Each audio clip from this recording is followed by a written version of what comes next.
Assalamualaikum warahmatullahi wabarakatuh. Semangat pagi. Pagi, pagi, pagi, yes.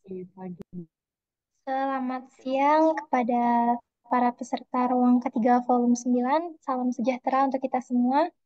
Yang terhormat Bapak Ki Agus Muhammad Irwinsyah selaku AMK 3 Pertambangan.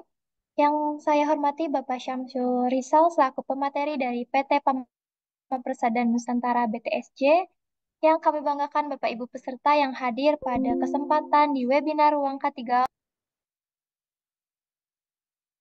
Kami ucapkan selamat datang dan bergabung secara virtual di acara webinar Ruang Ketiga Volume 9 dengan tema aktivitas resiko tinggi bekerja di dekat atau di atas air. Nah, pertama-tama, perkenalkan saya Titik Intan Rahmawati, mahasiswa magang K3 Pertambangan yang akan memandu acara webinar Ruang Ketiga kali ini. Sebelum kita lanjutkan, izinkan saya membacakan rundown pada hari ini. Eh, yang pertama, kita akan melakukan pembukaan, penyampaian safety induction, pembacaan doa, kata sambutan, foto bersama, penyampaian materi, diskusi, game, lalu penutup. Baiklah, Bapak Ibu peserta webinar Ruang K3, sebagai komitmen PT Bukit Asam terhadap keselamatan, marilah kita bersama-sama menyaksikan tayangan safety induction.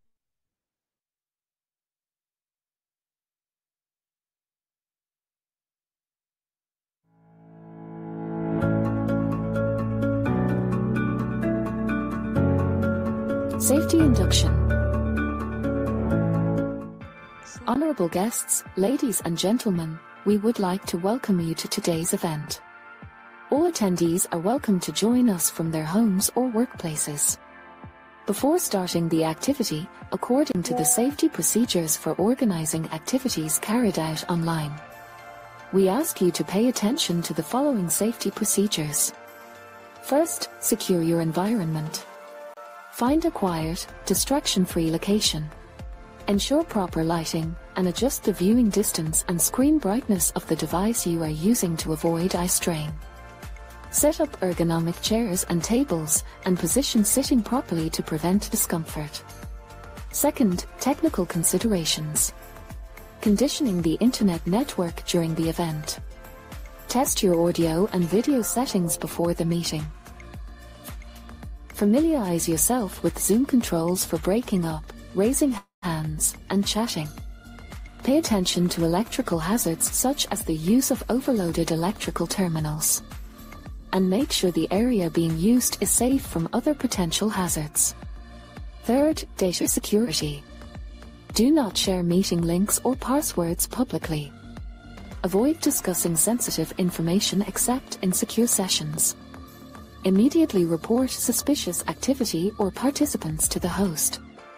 Fourth, emergency preparedness. Identify emergency exits or procedures specific to your location. Keep emergency contact information accessible during the meeting. In case of technical issues or disruptions, follow instructions from the host. Fifth, respectful conduct. Follow meeting etiquette to ensure everyone's participation. Avoid multitasking or engaging in unrelated activities during the meeting.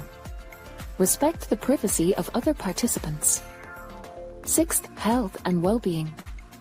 Take breaks as needed to stretch and rest your eyes. Stay hydrated and maintain good posture throughout the meeting. If you experience any discomfort, inform the host or leave the meeting temporarily. Possible hazards include fatigue, fire, and earthquake. In the event of an emergency, remain calm and do not panic. When it is deemed safe, head for the open space around you, keeping your head and body down for smoke and debris.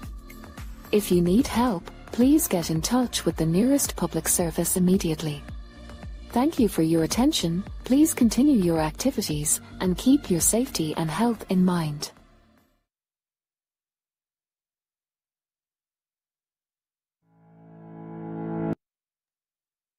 Demikian tayangan safety induction sebagai informasi untuk kita bersama. Selanjutnya, marilah kita untuk ke acara selanjutnya yaitu pembacaan doa yang akan disampaikan dan dipimpin oleh Saudara Bapak Haryo kepada Saudara Bapak Haryo Baik, Assalamualaikum warahmatullahi wabarakatuh. Hadirin yang berbahagia, marilah sejenak kita menundukkan kepala untuk berdoa memohon kepada Tuhan agar acara ini menjadi berkah. Saya pandu doa ini dengan agama Islam dan bagi yang beragama lain dapat menyesuaikan dengan keyakinannya masing-masing. Bismillahirrahmanirrahim. Hamdan syakirin, hamdan na'imin, hamdan yuwafi, yamahu, wa yukafi'u mazidah. Ya Rabbana lakal hamdu kama yanbaghi ijalali wajhika wa azhimi sultanik.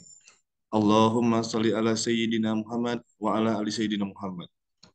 Ya Allah, ya Tuhan kami, segala puji serta syukur kami haturkan kehadirat-Mu atas segala rahmat dan karunia yang telah Engkau limpahkan, serta segala nikmat yang telah Engkau berikan kepada kami. Sehingga pada hari ini Engkau telah mempertemukan kami dalam kegiatan Ruang Ketiga Volume 9 dalam keadaan yang sehat. Jadikanlah pertemuan ini sebagai majelis yang bermanfaat kepada kami, kepada karyawan kami, dan negara kami. Jadikanlah apa yang kami lakukan ini sebagai amal ibadah di sisi-Mu. Ya Allah, ya Tuhan kami, berikanlah kami ilmu yang bermanfaat,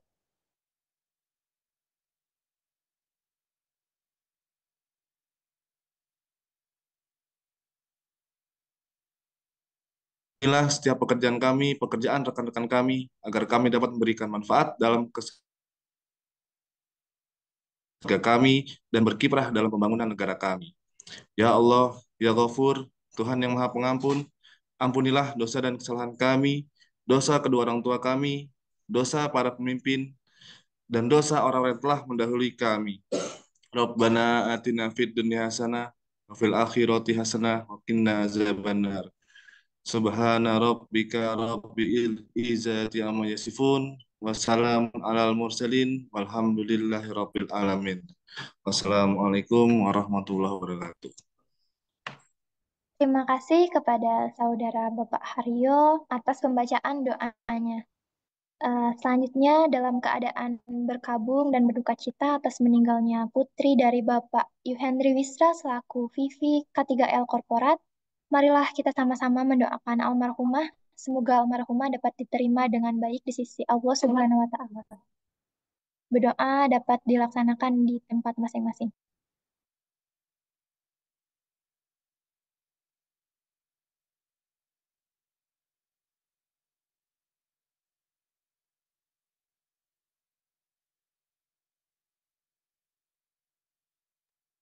Baik, teman-teman peserta Ruang Ketiga Volume 9, sebelum kita memulai ke acara inti, marilah kita mendokumentasikan kegiatan hari ini.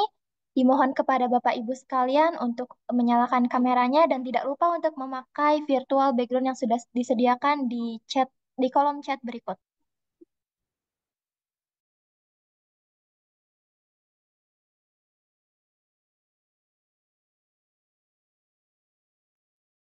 Semuanya pada hitungan ketiga untuk melakukan senyuman, memberikan senyuman. 1, 2, 3. Slide selanjutnya. 1, 2, 3.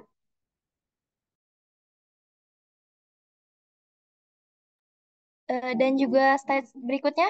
1, 2, 3.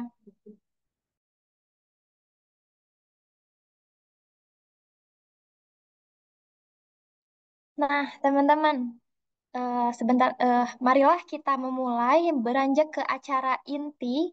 Sebelumnya saya akan membacakan CV pemateri kita hari ini, yaitu Bapak Samsul Rizal dari PT Pama Persada.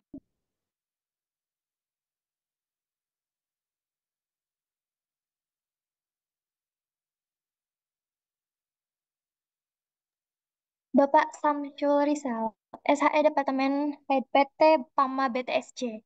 Riwayat pendidikan STM 1 Negeri Makassar, Teknik Sipil, Politeknik Negeri Samarinda, Teknik Mesin Produksi.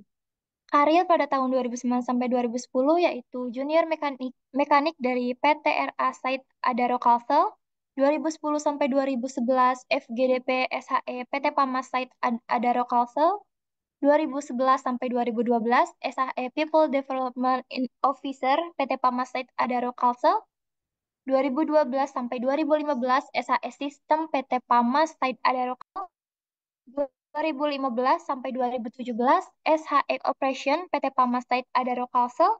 2017 sampai 2021 SHE Section Head PT Pama Site Adaro Kalsel, dan 2022 sampai sekarang yaitu SHE Dep Head PT Pama Site PTSJ Sumsel. Kompetensi yang dimiliki adalah manajer energi, auditor SMK ESDM Registered, auditor SMK 3 Kemenaker Trans Registered, dan POU.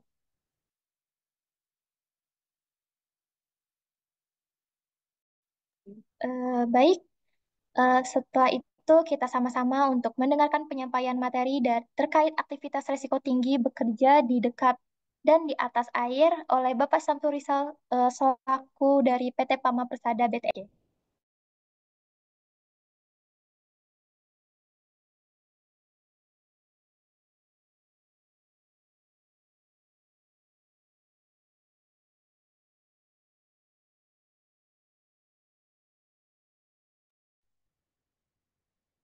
Baik, Assalamualaikum warahmatullahi wabarakatuh.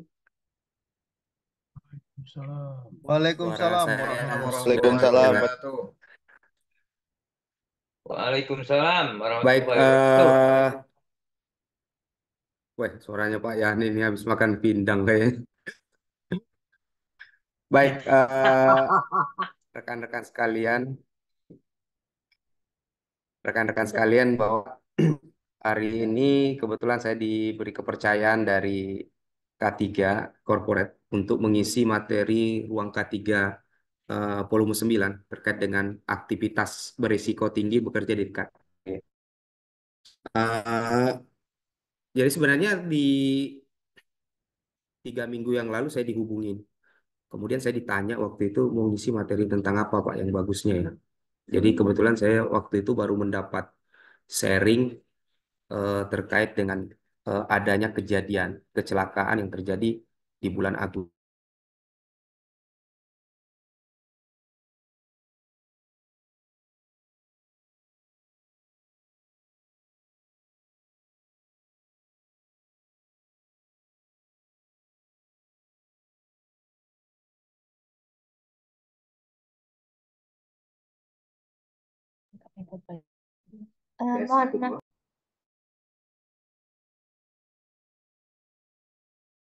Mohon maaf Bapak Ibu atas kendala sinyal sedang kami perbaiki.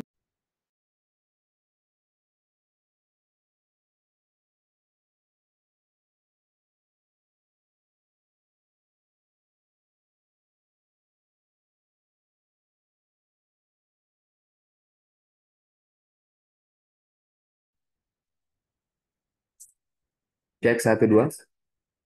Sudah ya? Oke. Baik. Suara saya sudah terdengar ya Bapak Ibu sekalian ya. Nah, Sudah. jadi ya Mantap, baik. mantap, mantap. 3 minggu lalu saya mendapatkan amanah dari teman-teman K3 ya. Baiknya bagusnya ngisi materi apa ya. Waktu itu saya juga berpikir pakai materi apa ya yang akan disampaikan. Nah, kebetulan waktu itu saya dapat sosialisasi terkait dengan kejadian insiden mengalami sliding ya pada pekerjaan eh, reposisi pipa, di mana eh, salah satu PC pada saat melakukan reposisi pipa kemudian meninggal dunia di salah satu perusahaan, dan ini menjadi saat itu juga menjadi konsen di kita ya waktu itu. Jadi makanya waktu itu saya bilang ya udah kita eh, pekerjaan high risk untuk pekerjaan di dekat air saja. Karena kebetulan kalau kita lihat sendiri potensi bekerja di dekat air di area kerja kita juga cukup besar. Yang kedua, kita akan sudah masuk ke musim penghujan. Nah, hal sore atau siang hari ini saya tidak akan banyak mengajari sebenarnya. Jadi lebih ke arah bagaimana awareness kita untuk karyawan yang ada di area Bukit Asam, bahwa pekerjaan berisiko tinggi itu bukan hanya mengoperasikan unit. Jadi pada saat kita bekerja di dekat air pun, ya mungkin ini akan menjadi resiko yang cukup tinggi. Ya beda halnya kalau umpamanya kita mungkin ke kolam renang, kemudian berenang, ini akan berbeda dengan pada saat kita akan bekerja di dekat air. Ya karena secara resiko, potensi juga akan berbeda. Nah, kemudian beberapa hal yang mungkin perlu kita sampaikan di sini bahwa hari ini saya sampaikan materi ini eh, kita harus bisa tahu apa yang harus kita dapat ya. Yang paling penting adalah bagaimana kita bisa melakukan identifikasi bahaya pada pekerjaan di dekat air. Kemudian yang kedua itu adalah bagaimana kita memahami prosedur terkait dengan standar melaksanakan pekerjaan di dekat air. Kemudian mengetahui peralatan-peralatan apa saja yang berkaitan. Kemudian memahami prosedur penanganan dasar jika terjadi keadaan darurat. Nah, selain itu kita juga tahu parameter akses masuk dan bekerja di SAM, serta mengetahui peralatan-peralatan sarana penyeberangan. Nah, mungkin nanti rekan-rekan akan melihat suatu prosedur yang berbeda. Jadi, yang saya sampaikan di sini adalah best practice yang kita lakukan di PAMA. Artinya bahwa bisa jadi dari apa yang saya sampaikan di sini nanti bisa diimplementasikan kalau menurut asesmen rekan-rekan itu bisa diimplementasikan di perusahaan masing-masing. Baik, saya lanjutkan. Eh, kita harus tahu dulu ya bahwa bekerja dekat air itu adalah pekerjaan yang dilakukan di dekat atau di atas permukaan air yang memiliki kedalaman lebih dari 1 meter. Nah, jadi bukan berarti kita berada di dekat air itu akan menjadi pekerjaan yang berisiko tinggi. Sehingga parameter ukur ini harus benar-benar kita tetapkan. Sehingga tidak ada lagi abu-abu di lapangan. Jadi pada saat kita di lapangan, kita bekerja di dekat air, kita harus pastikan dulu asesmen lokasi bahwa pekerjaan itu apakah air yang berada di dekat situ itu lebih dari 1 meter. Jadi jika lebih dari 1 meter, sehingga potensi yang terjadi pada saat kita bekerja di situ kemudian terjadi kecelakaan, ada potensi besar lain. Ya, jika di bawah 1 meter bisa jadi karena kita lihat pada ukuran pekerja ya. Kita rata-rata di 150 sampai 170 ya kalau orang Indonesia. Sehingga memang perlu kita ketahui dulu yang mana pekerjaan yang di dekat air yang dianggap sebagai pekerjaan yang berisiko tinggi. Karena nanti akan berhubungan dengan kontrol-kontrol yang ada di tempat kerja. Nah, saya sedikit sampaikan bahwa di kita ada namanya ikrar keselamatan dan 6 PAS ya. Nah, di ikrar keselamatan pertambangan dan lingkungan hidup ini adalah hal yang memang jadi pegangan kita. Kemudian ada pedoman yang bekerja aman dan selamat. Dan ini juga menjadi pedoman di kita. Jadi dari awal bekerja sampai benar-benar tindakan perbaikan terhadap follow up itu bisa dilakukan. Nah, sekarang saya masuk sedikit mengulik terkait dengan sistem, bagaimana konsep berpikir di sistem hubungan dengan pekerjaan yang ada di dekat air. Jadi kalau kita lihat ada beberapa parameter sebenarnya yang harus kita lengkapi.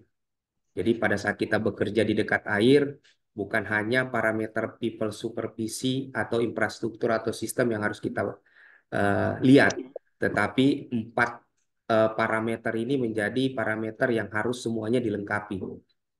Jadi kalau di kami, jika salah satu parameter ini tidak lengkap, maka pekerjaan itu tidak akan kita izinkan dipekerjakan. Ya, karena apa? Bisa jadi insiden itu masuk dari kurangnya kompetensi orang. Bisa jadi masuknya insiden itu karena kurangnya supervisi. Bisa juga insiden itu terjadi karena infrastruktur atau kurangnya sistem. Sehingga bahwa 4 parameter ini harus benar-benar comply terlebih dahulu, baru pekerjaan itu diizinkan. Jadi tahapannya itu adalah secara izin ya.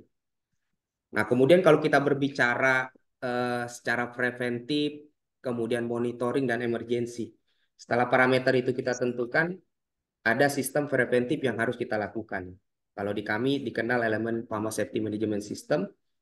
Nah, sistem preventif ini banyak di perencanaan dan implementasi. Dari bagaimana kita melakukan identifikasi bahaya, kemudian kita melakukan komunikasi, kemudian pengelolaan keselamatan berupa prosedur, kemudian bagaimana pelatihan, kemudian bagaimana seleksi penempatan orang, serta APD. Nah, ini masih di tahapan perencanaan dan bagaimana tahapan itu diimplementasikan. Nah, pada saat pekerjaan itu dikerjakan, yang paling penting itu adalah monitoring. Ya, karena kebanyakan pada saat kita sudah rencanakan dengan bagus, Ya, kita lakukan implementasi dengan bagus, tetapi itu tidak konsisten. Bisa jadi di jam pertama itu bagus, di jam kedua itu akan berbeda. Sehingga resiko itu bisa naik. Sehingga tahapan monitoring ini juga sangat penting. Berupa inspeksi, observasi tugas, audit, ataupun meeting K3LH. Nah, di satu sisi, jika preventif dan monitoring ini sudah kita bisa lakukan dengan bagus, yang paling penting adalah bagaimana tahapan emergensi jika terjadi kecelakaan. Ya, jika terjadi kecelakaan, harapan kita bahwa jangan sampai ada kecelakaan yang berat. Ya, kalaupun terjadi kecelakaan, kita bisa menangani itu lebih cepat. Sehingga kesiapan alat, kesiapan kendaraan darurat, ya terkait peraturan terkait, ini memang benar-benar harus comply. Ya, ini yang paling penting di konsep berpikir pada saat kita melakukan pekerjaan yang berisiko tinggi, terutama bekerja di dekat air. Nah, setelah itu kita coba lihat resiko bekerja di dekat air itu apa saja. Ya, ini kita contohkan orang yang melakukan pengukuran di samping SAM atau di pinggir SAM, ada potensi dia tenggelam. Ya, kemudian orang yang bekerja di pompa atau alat yang ada di tengah SAM, ada potensi terguling. Kalau umpamanya itu adalah di port, ada potensi tabrakan antar boot. Nah, semua yang saya sampaikan di sini, potensinya ada fatality. Makanya kenapa kami masukkan bahwa pekerjaan di dekat air lebih dari 1 meter itu masuk kategori pekerjaan high risk. Sehingga kontrol yang harus dilakukan itu berbeda dengan pekerjaan yang biasa dilakukan. Biasanya kalau dia sudah masuk ke pekerjaan high risk, kita bukan berarti mempermudah pekerjaan itu. Jadi orang yang akan bekerja di situ kita persulit. Ya, kita persulit tujuannya apa? Semuanya supaya semuanya konsen. Dan secara izin pun dia tidak boleh langsung pekerjakan begitu saja. Perlu izin sampai ke penanggung jawab operasional. Sehingga nanti penanggung jawab operasional mengetahui, oh ternyata hari ini ada namanya si Haryo lagi akan melakukan pekerjaan di samping SAM. Atau pekerjaan penggalian di samping SAM. Nah, ini perlu kita konsenkan. Ya, seperti itu. Karena kita anggap tadi adalah potensi fatal semua. Nah, setelah kita eh, tahu resiko apa yang ada, yang paling penting kita nilai tingkat resikonya tadi. Ya. Jadi kalau orang mau bekerja di resiko tinggi itu banyak bertanya, ya banyak berpikir, apakah apakah apakah peralatan yang digunakan sudah cukup memadai? Apakah lokasi kerja sudah aman? Apakah pekerja yang melaksanakan pekerjaan telah memiliki kompetensi sesuai pekerjaan? Apakah pekerjaan telah dilengkapi dengan ketersediaan prosedur keselamatan? Nah, ini apakah ini memang harus selalu banyak disampaikan. Baik orang yang akan bekerja maupun orang yang akan menjadi lead di pekerjaan itu. Ya, tujuannya apa? Supaya jangan sampai ini dianggap biasa. Ya, kalau orang udah banyak tanya seperti itu, bisa jadi hal-hal yang di luar dari apa yang dia pikirkan itu bisa tergambarkan. Ya, nah ini yang penting pada saat kita melakukan penilaian tingkat resiko. Nah, sekarang kita berbicara hierarki. Mungkin kalau pengawas atau rekan-rekan yang lain juga tahu bahwa hierarki pengendalian resiko kita kan ada 4 tuh. Dari engineering, administratif, kemudian work practice sama APD. Nah, khusus di pekerjaan di dekat air, ini memang benar-benar kita harus sudah bisa petakan. Ya, hierarki pengendalian resiko dalam bentuk engineering untuk pekerjaan di dekat air, implementasinya seperti apa? Contoh, kita menyediakan akses tangga menuju dekat air. Kemudian kita memasang handrail di sekitar ponton. Ya, ini adalah contoh hierarki dalam bentuk engineering. Yang kedua, kita coba menilai dalam bentuk administratif. Contoh, hanya petugas yang terlatih atau yang kompeten yang diberi izin bekerja di sana. Kemudian kita pastikan surat izin bekerjanya, kita pastikan kelengkapan rambu-rambunya, dan kita siapkan pembatas waktu pekerjaan. Jadi tidak boleh dikerjakan malam hari, contoh seperti itu. Ya, di work practice, contoh implementasinya ada pelatihan task spesifik prosedur, ada pembuatan job safety analisis dan observasi, dan ada prosedur kerja. Dan APD, pelindung dirinya, wajib menggunakan pelampung. Contoh seperti itu. Nah, hierarki pengendalian risiko ini sangat penting. Ya, kenapa harus kita urutkan dari engineering sampai APD? Karena memang kita lihat efektivitas. Jadi jangan sampai kita melakukan pengendalian risiko itu langsung tertuju untuk APD saja. Ya, karena APD itu secara efektivitas pengendalian risiko paling kecil. Sehingga kita harus menilai dari sisi engineering, administrasi, work practice sampai APD. Ini sangat penting kita lakukan. Ya. Nah, bagaimana dengan materi komunikasinya? Jadi jangan sampai bahwa kita udah tahu, jadi resiko itu hanya diketahui oleh orang safety. Nah, ini yang salah. Ya. Jadi kebanyakan bahwa oh itu kan urusan SHE. Nah, itu yang tidak benar karena yang akan bekerja di sana bukan orang SHE. Sehingga apa yang didapatkan yang dinilai oleh pengawas dan mungkin bagian K3 ini harus bisa dikomunikasikan. Apa saja yang harus dikomunikasikan?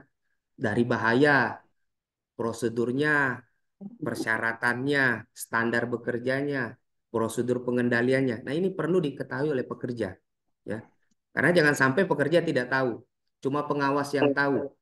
Sehingga resiko itu bisa jadi semakin besar karena yang akan bekerja itu tidak tahu, ya.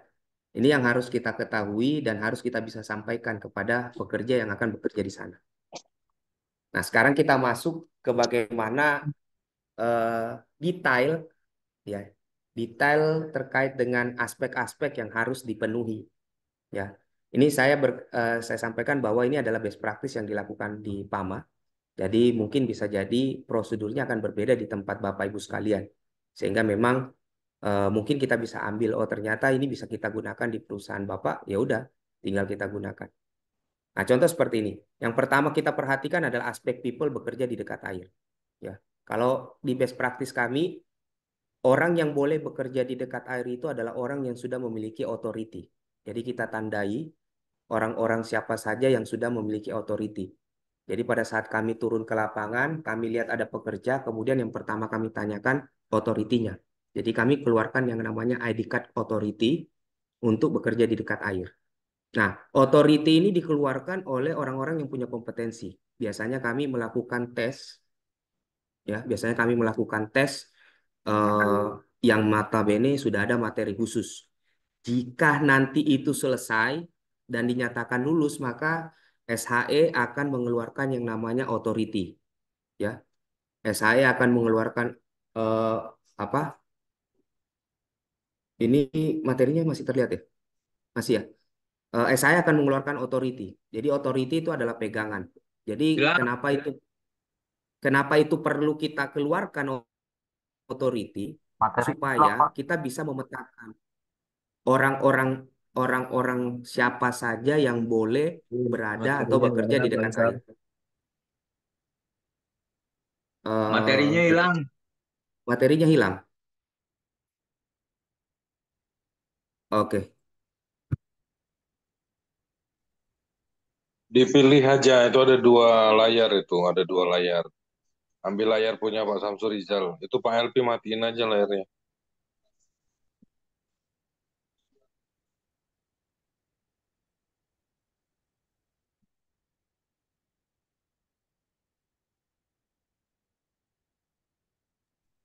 Masih ada, punya Pak Samsul masih ada. Cuman karena ada dua pilihan berbagi layar, makanya nge-lag ke sana.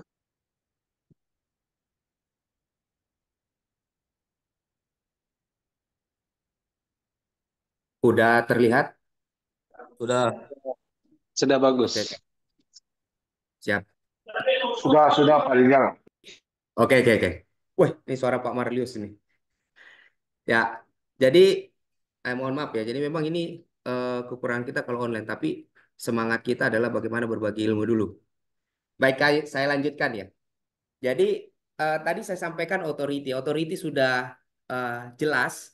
Jadi pemetaan sudah jelas. Kemudian pekerjaan boleh dilakukan minimal oleh 2 orang. Ya, ini sangat penting. Kenapa kita batasi seperti ini? Ya, pada saat kita bekerja di dekat air, kalau yang bekerja di sana cuma 1 orang, kalau tiba-tiba hilang 1 orang itu tidak ada yang nyari. Ya, itu akan sulit. Makanya kenapa orang yang boleh bekerja di dekat air itu harus ada 2 orang. Jadi jika terjadi keadaan emergensi, ya, yang pertama penanganannya cepat, yang kedua laporannya cepat. Jadi mengetahui apa-apa yang harus dilakukan. Makanya kalau ada orang yang bekerja di dekat air kita lihat cuma 1 orang, wah itu sudah menjadi pelanggaran besar di kami. Ya, karena itu akan salah satu resiko yang memang secara prosedur sudah kita atur, tetapi itu tidak dilakukan. Sehingga memang penting 2 orang. Ya, ini yang harus benar-benar dilihat di lapangan.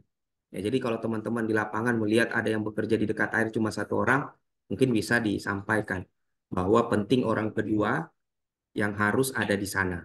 Ya, apakah itu pengawas ataupun ada rekan kerjanya. Karena nanti hubungannya juga kalau bekerja di sana itu ada aspek supervisi bahwa pengawasan harus melekat. Yang ketiga, pekerja menggunakan pelampung saat bekerja. Nah, ini sangat penting ya.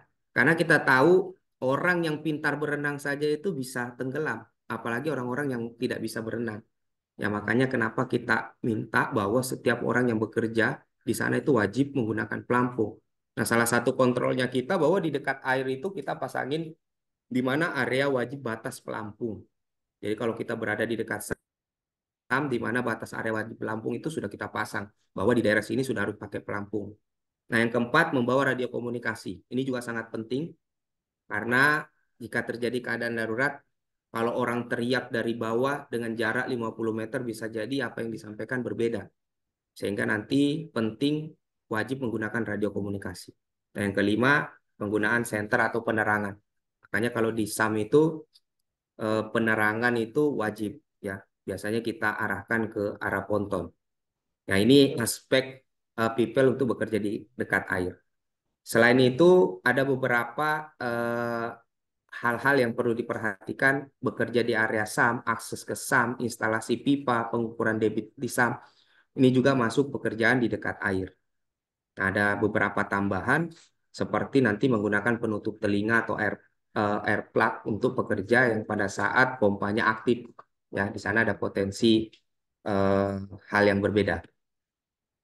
Nah, bagaimana bekerja di dekat air dalam aspek supervisi? Ya, tadi orang yang bekerja kita sudah bahas, ada 5 poin yang harus diperhatikan. Nah, setelah orangnya kita lihat aspek supervisinya. Ya, yang paling penting GL mengetahui pekerjaan yang dilakukan dan melakukan observasi. Ini aspek supervisi. Nah, sedangkan bekerja di dekat air, GL wajib melakukan full observasi saat pekerjaan dilakukan. Nah, yang di best practice kami bahwa pekerjaan karena pekerjaan tadi bekerja di dekat air ini adalah pekerjaan berisiko tinggi, sehingga otomatis ini adalah GL wajib melekat. Kalau GL-nya mau pergi ke belakang, mau makan, mau kemanapun, dan harus meninggalkan pekerjaan itu, maka pekerjaan itu wajib dihentikan atau ditunda sementara. Ya, itu sangat penting dipegang. Karena apa? Itu tadi saya sampaikan bahwa ini adalah pekerjaan berisiko tinggi. Sehingga kalau tidak ada GL bisa jadi ada potensi-potensi shortcut di lapangan. Sehingga perlu supervisi yang memang full dedicate di sana.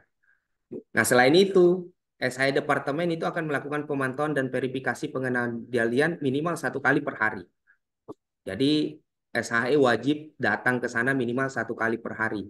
Memastikan tadi SHI datang situ dia memastikan dari aspek people-nya, aspek supervisi, aspek infrastruktur, aspek sistem, ini semuanya sudah comply. Jika salah satu aspek tidak comply, maka SHI wajib menyetop pekerjaan. Ya, pekerjaan itu harus di-stop dan tidak boleh dilanjutkan. Ya, itu fungsi pengawasan di luar daripada pengawasan yang ada di sana. Nah, selain itu ada nanti PM atau Deputy Project Manager akan melakukan monitoring evaluasi secara random di pengendalian bekerja di dekat air tadi setiap hari. Jatuhnya ini random. Kalau di kami ada 7 pekerjaan high risk, dia akan random. Pekerjaan mana yang akan di random sama PM untuk dilakukan pengecekan. Bisa jadi PM memilih bekerja di dekat air. Sama halnya yang dilihat juga aspek people, aspek supervisi, aspek sistem, dan aspek infrastruktur. Ya, karena nanti penanggung jawab operasional hanya ada di PR. Nah, saya lanjut. Bagaimana di aspek infrastruktur? Perlengkapan keselamatan ini juga penting. Ada ring buoy, ya, bukan cuma ring buoy, tapi juga ada tali minimal 30 meter. Jadi kalau tadi terjadi emergensi, yang paling cepat kita bisa lakukan, ring buoy dilempar ke orang yang umpamanya terjatuh. Nah, makanya talinya itu penting maksimal 30 meter. Ya, minimal 30 meter. Penting itu kenapa? Jangan sampai nanti ada rimbonya kita nggak bisa tarik. Ini berdasarkan asesmen kita. Tadi jaket pelampung Rambu-rambu keselamatan. Nah, rambu-rambu keselamatan ini juga penting. Jadi rambu wajib pelampung di mana, izin bekerja di atas air itu juga diingatin. PAC di area SAM itu siapa, monitoring elevasi SAM itu di mana, kemudian batas banjir di mana, ini penting ya, supaya orang yang bekerja di sana mengetahui informasi-informasi kritikal yang ada di area tersebut. Nah, dari sisi penerangan ya, itu minimal 20 loop, kemudian tower lamp-nya dilengkapi dengan APAR dan lokasi penangkapan tower lamp itu memudahkan untuk melakukan refueling. Nah, aspek infrastruktur ini juga sangat penting yang menjadi pertimbangan untuk kita mengizinkan pekerjaan itu boleh dilakukan. Nah, ini beberapa contoh ya, contoh aspek infrastruktur untuk bekerja di area SAM, akses SAM, instalasi pipa dan pengukuran debit di SAM. Nah, akses menuju SAM harus keras ya. Nah, biasanya yang paling potensi teman-teman di lapangan berdasarkan hasil inspeksi kita, kalau akses ini tidak ada, orang mekanik itu datang bawa jerigen, bawa tools ya. Kalau kita tidak lengkapi aksesnya, ya potensi terbesarnya itu adalah sliding. Ya bukan bukan materialnya yang sliding yang di sini, tetapi yang sliding ini orangnya. Orang kalau kepleset bisa jadi keplesetnya paling minimal itu adalah jatuh di tempat yang sama. Ya, kalau orang bilang itu jatuh di lubang yang sama atau jatuh di tempat yang sama ya udah terduduk di situ. Ya kalau udah terduduk di situ ya lumayan juga tuh. Kalau orangnya berat ya umpamanya 100 kilo kepleset ya repot. Nah, kalau yang lebih lebih beresikonya lagi, kalau kepleset itu bisa terguling sampai masuk ke SAM. Kalau tadi saya berbicara bahwa di bulan Agustus kemarin yang terguling adalah PC-nya. Ini kalau orangnya yang terguling belum siap masuk ke SAM, wah itu repot tuh. Karena bisa jadi itu kayak kalau kita di kolam renang itu bisa jadi perosotan tuh, ya. Kalau perosotan di kolam renang mungkin kita sudah siapin ya, karena udah persiapan untuk perosotan. Tapi kalau seperti ini tidak ada persiapan kemudian terperosok, kalau orangnya tadi gemuk, terguling-guling sampai ke sana, ya. Udah sakit kemudian tenggelam pula. Wah itu repot tuh. Sakitnya luar biasa, ya. Kemudian akses walkway-nya menggunakan tangga. Jadi penting kenapa kita perlu membuatkan tangga. Ya kalau umpamanya lokasi-lokasi kayak untuk SAM yang pikat cukup menggunakan tangga portable. Ya, ini perlu diperhatikan teman-teman yang eh, bekerja di dekat air. Dari sarana penyeberangan ke pompa menggunakan walkway. Nah, jadi kalau di best practice kami juga, kalau kita lihat pada gambar, ya pada gambar di sini, ini adalah walkway-nya. Ini walkway menuju eh, pompa. Ya, kenapa itu penting? Nah, kalau yang dulu waktu awal-awal saya masuk, mungkin dulu orang kalau mau menjangkau pompa itu menggunakan perahu. Nah, perahu yang paling gampang dibuat oleh orang itu adalah jejeran-jejeran drum, jejeran-jejeran kemudian apa yang bisa mengapung pokoknya dijadikan ponton. Nah, potensi ini sangat besar kalau itu dilakukan. Kenapa? Kebanyakan ponton pelampung seperti itu bisa jadi tidak dihitung kekuatannya. Potensi terbaliknya juga cukup besar, sehingga mungkin belum dijangkau itu ponton, air pompa bisa jadi rebah atau kebalik. Ya, karena biasa kita lihat juga waktu masih di bawah 2010 seperti itu, ya kebanyakan menggunakan ponton buatan. Ya, potensinya sangat besar. Nah, sehingga memang cukup besar investasi di sini karena harga walkway ini tidak murah.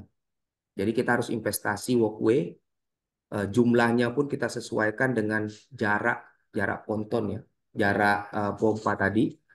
Kemudian kita pasang berjejer menuju ponton, menuju pompa.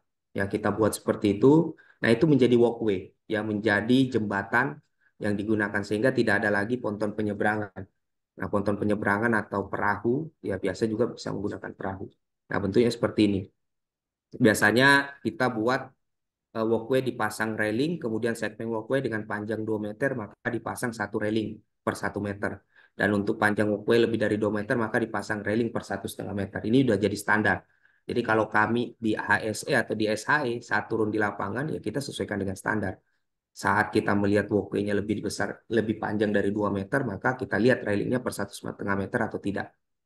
ya. Kemudian fender untuk mengunci railing dan sebagai pelindung sisi samping kanan dan kiri walkway dari benturan. Sehingga nanti kalau umpamanya air turun, air naik ini tidak terlalu pengaruh. Nah, kalau kita lihat di walkway ada terdapat ringbo dengan penempatan sebagai berikut. Ya, ringbo ini ada dua posisi. Kalau umpamanya kita sudah turun di SAM, tapi secara total itu kita buat tiga posisi. Posisi pertama itu ada di daratan, posisi kedua itu ada di walkway, posisi ketiga itu ada di pompanya. Nah, kenapa ini penting? Sehingga kalau terjadi emergensi, kita mencari ring buoy terdekat. Saat orang itu ada di pompa, ring buoy terdekatnya ada di pompa. Saat orang itu masih di jembatannya, ring buoy terdekatnya ada di jembatan. Saat itu orang masih di daratan, maka ring buoy terdekatnya ada di daratan. Nah, ini sangat penting dan jangan lupa dilihat apakah ada tali sepanjang 30 meter atau tidak. Karena kalau tidak ada tali juga secara memang masih berguna. Saat mungkin orang tenggelam di situ, kita lemparkan ringbo, mungkin dia bisa pegang. Tapi setelah itu kita mau bantu untuk penyelamatan agak sulit. Karena apa? Kita harus terjun ke bawah. Nah, harapannya yang melakukan penyelamatan ini tidak perlu terjun ke bawah, sehingga tinggal ditarik saja. Nah, itu makanya penting ada tali minimal di 30 meter. Nah, kemudian kita lihat desain rambu. Nah, ini rambu bukan sekedar rambu ya. Karena rambu ini paling penting adalah ada rambu informasi, ada rambu wajib. Kalau kita lihat yang background hijau, ini adalah rambu informasi. Rambu informasi ini sangat penting, orang yang bekerja di sana harus tahu siapa GLD wateringnya. Ya, di SIP 1, kemudian di SIP 2 siapa. Sehingga pada saat akan memasuki area itu harus izin dulu ke GL. Elevasi aktualnya berapa, elevasi lumpur sudah berapa, elevasi amannya berapa, elevasi banjir berapa. Ini sangat penting sehingga orang yang bekerja situ dia sudah tahu apa yang harus dilakukan.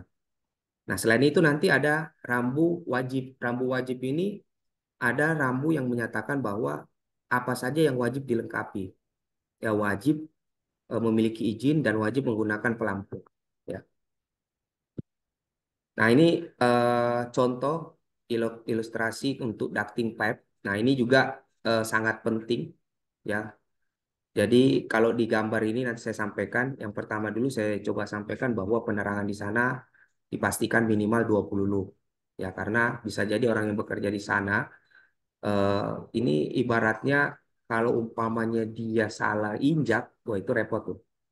Ya, kemudian tower lamp-nya dipastikan mengarah ke arah tempat titik kita bekerja, ya, terutama penempatan tower lamp, ya, pada saat melakukan refueling ini juga penting karena nanti tower lamp itu akan dilakukan refueling. Nah, yang sekarang best practice yang dilakukan di beberapa job site kita juga tower lamp yang ada di area SAM itu sudah menggunakan tidak menggunakan sistem engine ya atau menggunakan mesin, tapi sudah memanfaatkan beberapa tenaga-tenaga lain, ya, sehingga tujuannya apa? Meminimalkan aktivitas yang orang-orang yang akan mendekati area SAM, ya. Orang yang akan melakukan maintenance tower lamp, orang yang akan melakukan pengisian fuel, ya, itu kita kurangi. Nah, selanjutnya ada namanya pipa discharge, ya, di HDPE. Ya, per 15 meter kita pasang. Kalau bahasanya itu pelampung pipa lah. Ya, jadi kalau Bapak Ibu sekalian lihat kalau pipa itu tenggelam tidak ada pelampungnya, ya potensi beban yang akan menyebabkan pompa akan terbalik itu besar.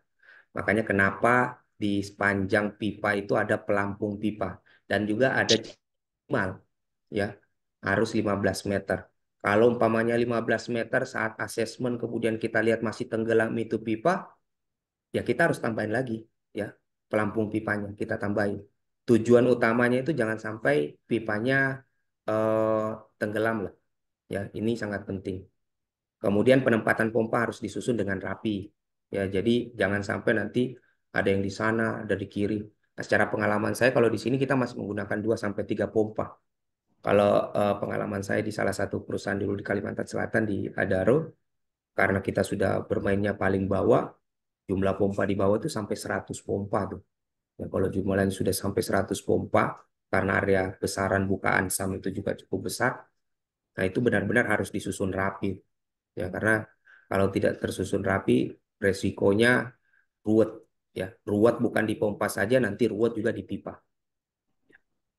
Nah, Kemudian kami masuk ke walkway kubus apung. Ya, tadi saya sudah sampaikan bagaimana sih secara detail walkway kubus apung itu sendiri.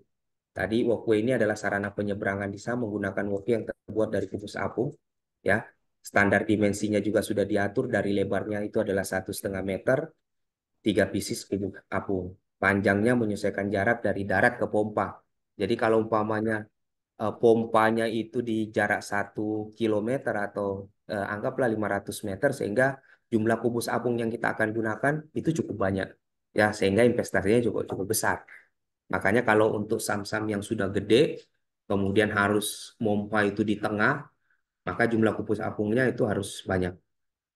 Kemudian untuk panjang walkway-nya itu ada 2 meter, maka railingnya per 1 meter. Tadi saya sampaikan lebih dari 2 meter maka railingnya per 1,5 meter. Habis itu ada nanti pemasangan fender atau pengunci railing, ya. Nah, bentuknya seperti ini. Ada single plot, kemudian connecting pin-nya seperti apa. Ini semuanya dari eh, plastik, ya, terbuat dari plastik. Nah, jadi ini disusun kemudian dibentuk jadi walkway. Nah, jadinya nanti kubus apung seperti ini. Jadi yang biru itu adalah kubus apungnya, yang bulat biru itu adalah connecting pin, kemudian yang merah itu adalah fendernya, kemudian di dalamnya ada railingnya, ya. Jadi secara secara dimensi ini, warna ini juga sudah distandarkan, sehingga nanti bentuknya lebih clear di lapangan, ya. Nah, kalau sudah jadi kubus apung sudah tersambung, bentuknya seperti ini nanti.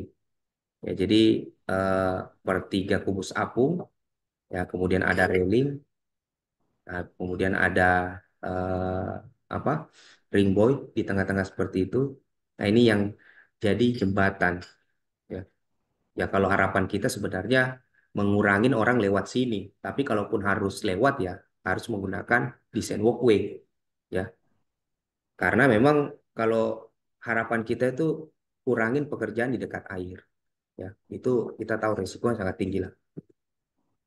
Nah, untuk dimensi SAM walkway ini juga kita coba standarkan, ya, dengan walkway 2 meter, dengan walkway lebih dari 2 meter dari segi lebar, panjang, railing, fendernya, kemudian ring boy-nya sama tali susurannya seperti apa, ini sudah jadi standar, ya.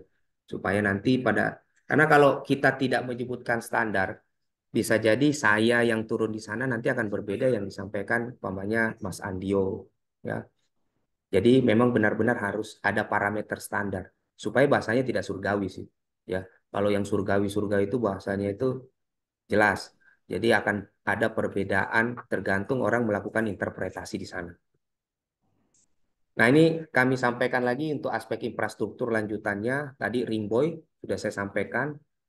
Kemudian tali, jaket pelampung, penutup telinga jika dibutuhkan, radio komunikasi, senter peralatan emergensi. Ini benar-benar clear, ya. Nah, ini beberapa contoh perlengkapan kalau secara gambar kalau kita lihat. Ini bentuk ring boy dengan tali di atasnya, tali polypline-nya, jaket pelampung, ada penutup telinga, radio komunikasi center. Ini saya rasa juga teman-teman sudah biasa melihat inilah. Ya, sehingga yang paling penting itu kalau sudah terbentuk dalam sebuah standar atau prosedur, nah itu akan menjadi ikatan. Ya, jadi kalau sudah menjadi ikatan tidak dijalankan berarti salah, kan? Ada pelanggaran prosedur. Sehingga yang paling penting itu harus distandarkan terlebih dahulu. Nah, sama halnya dengan pelampung. Pelampung juga harus benar-benar clear pada saat kita menggunakan pelampung, karena ukuran pelampung ini beda-beda, ada ukuran S, M, L, dan XL. Jadi jangan sampai orang yang beratnya 100 kilo kemudian pakainya pelampung S. Yang ada perut aja di depan tuh. Bisa jadi perut jadi pelampung nanti. Ya, jadi benar-benar harus disesuaikan dengan ukuran berat badan. Ya, takutnya kalau umpamanya pakai pelampung yang lebih kecil karena badan lebih berat, itu eh, tidak mampu membuat atau menahan orang tetap berada di atas permukaan air. Yang jadi masuknya orang dengan pelampungnya bisa jadi tenggelam. Ya, jadi sangat benar-benar ini harus diperhatikan. Ya. Nah, tadi saya sudah sampaikan beberapa aspek. Ini saya coba sampaikan remind lagi. Ya, aspek sistem bekerja di dekat air, ya, itu lebih clear, surat izinnya harus benar-benar itu sudah clear, ya. Makanya kenapa kami best practice kami di PAMA itu saat orang melakukan atau mau bekerja di dekat air, mereka harus mengajukan izin terlebih dahulu. Nah, izinnya ini ada 3 tahapan. Dari pembuat izin akan menyampaikan kepada departemen head-nya. Departemen head-nya akan melakukan verifikasi siapa yang akan bekerja di sana, kemudian akan dilakukan kapan, dari jam berapa sampai jam berapa. Setelah itu, setelah approval dari departemen head, naik ke SHE departemen head. SHE akan juga melakukan validasi. Kalau dilihat SHE masih ada yang tidak sesuai, contoh, yang disampaikan itu berbeda dengan apa yang akan dilakukan, maka SHE bisa nge-reject. Kami akan melakukan reject. Nah, kalau umpamanya SHE sudah menyatakan clear, baru naik ke penanggung jawab operasional. Penanggung jawab operasional juga akan melakukan pengecekan. Jadi pengecekan dilakukan, orang yang akan bekerja, berapa orang, ya itu benar-benar clear, baru nanti PJO akan melakukan approval. Nah, setelah dilakukan approval, itu baru boleh dikerjakan. Kalau itu approvalnya belum sampai PJO, maka pekerjaan itu tidak akan bisa dikerjakan. Dan izin ini harus diajukan H-1. Jadi tidak ada lagi istilahnya itu izin itu hari ini dikerjakan, hari ini baru buat izin. Nah, kalau itu dilakukan, maka itu akan terhitung sebagai izin yang tidak sesuai. Maka bisa jadi rata-rata di saya langsung reject. Di SIDPT itu akan reject. Kalau memang itu bukan hal emergency. Tapi kalau itu normal, udah otomatis reject. Karena pekerjaan yang tidak direncanakan sama pekerjaan yang direncanakan jauh beresiko pekerjaan yang tidak direncanakan. Jadi kalau pekerjaan yang dilakukan hari ini, diminta izinnya hari ini, kami anggap itu pekerjaan yang tidak direncanakan. Bisa jadi mereka tidak menyiapkan prosedur itu lebih clear. Sehingga itu otomatis kalau itu normal ya saya otomatis reject. Saya masa bodoh gitu. Ya. Tapi kalau dia itu memang disampaikan Pak ini emergensi karena ada ini, ada ini, ada ini, ada ini, mereka harus sampaikan secara detail. Habis itu aspek tadi yang awalnya aspek pengawasan mungkin tadi saya lihat si ini, saya minta si ini, bisa jadi ada catatan lain karena tadi saya anggap bahwa ini adalah tidak direncanakan. Nah, kemudian JSA-nya dibuat oleh pengawas, ya minimal GL, tidak ada JSA dibuat oleh krunya, tapi harus pengawas yang buat JSA-nya. Kemudian JSA itu wajib dipastikan semua pekerja itu paham. Makanya kenapa di JSA itu di halaman belakang itu kami minta ada tanda tangan yang akan bekerja. Jadi otomatis orang yang bekerja di situ menyatakan bahwa dia sudah membaca dan memahami JSA. Nah, yang keempat, setiap pekerja yang akan bekerja di area tersebut wajib memahami isi dari JSA dan menandatangani. Itu yang tadi saya sampaikan. Nah, selain itu, surat izin tadi di setiap aktivitas pemakaian pipa harus ada JSA, instalasi pipanya harus memperhatikan pelurusan, penyambung pipa juga satu lane dibagi dalam beberapa section. Ini adalah hal-hal yang jadi catatan untuk pekerjaan-pekerjaan yang hubungan dengan instalasi pipa.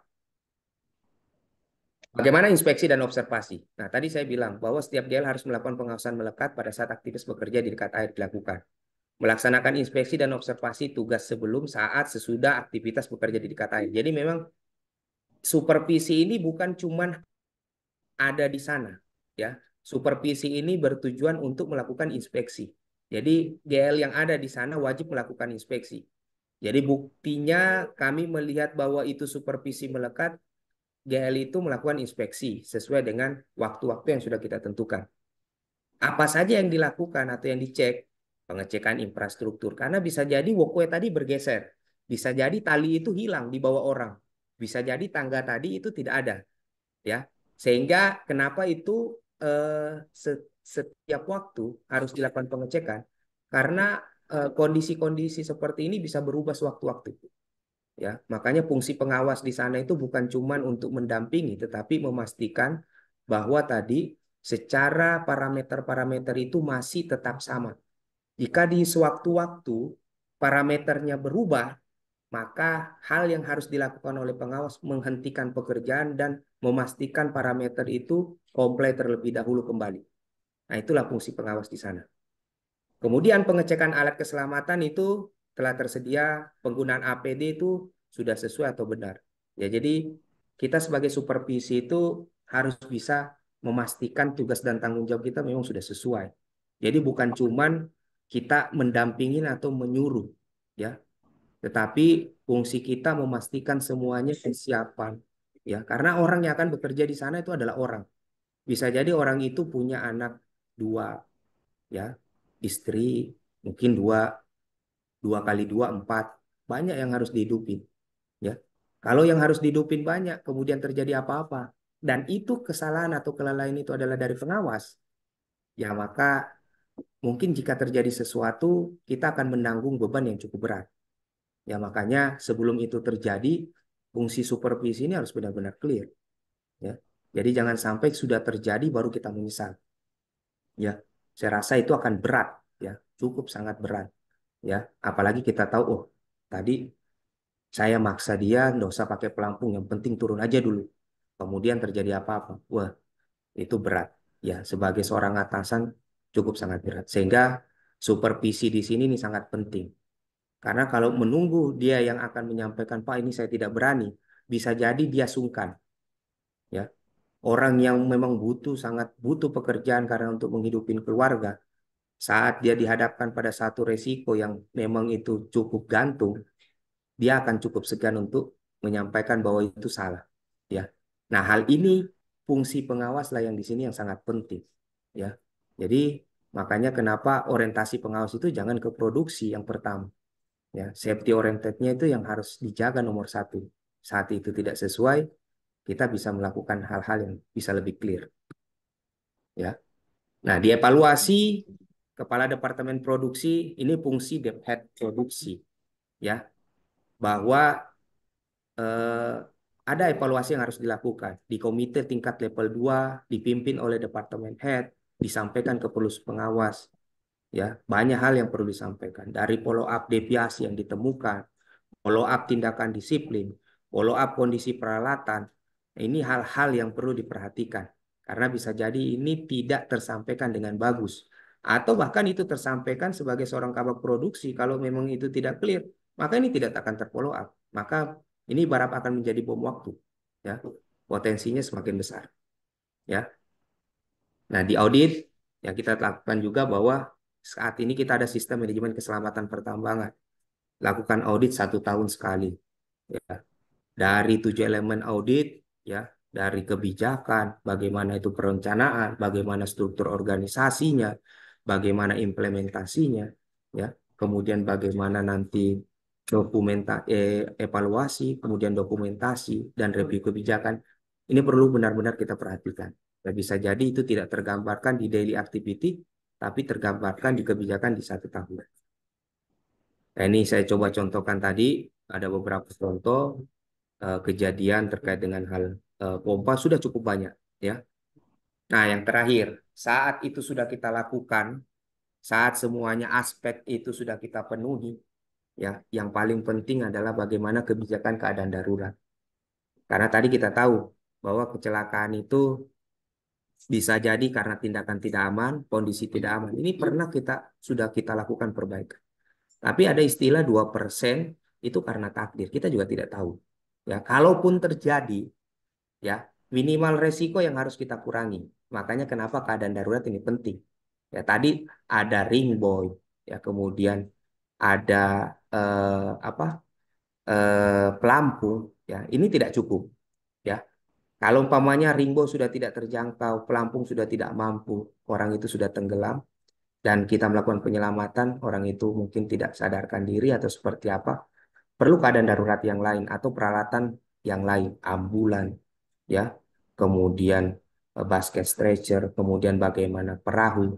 Nah, ini yang benar-benar kita harus perkirakan. Jarak tempuh mengambilnya, kemudian jarak tempuh penanganan orang yang akan menangani, ini harus tergambarkan di manual prosedur keadaan darurat. Ya, ini sangat penting. Ya, mungkin bisa jadi kecelakaan itu terjadi, harusnya orang itu tidak meninggal. Karena manual prosedur keadaan darurat kita atau sistem emergensi yang ada di kita itu tidak clear, orang itu yang harusnya cuman pingsan bisa jadi meninggal dunia, ya. Sehingga resiko-resiko itu bisa kita tanggulangi di kondisi keadaan darurat, ya. Ini ada beberapa penanggulangan keadaan darurat, ya, dari karmenter atau tali nilon, bidai berguna untuk menahan pergerakan tulang, peralatan mountaineering, spinal board dan bucket stretcher, ambulan, KED, ring buoy, perahu karet, HID. Nah, ini adalah alat-alat yang perlu ada di tempat kerja kita pada saat kita melakukan pekerjaan, ada pekerjaan-pekerjaan di dekat air. Ya.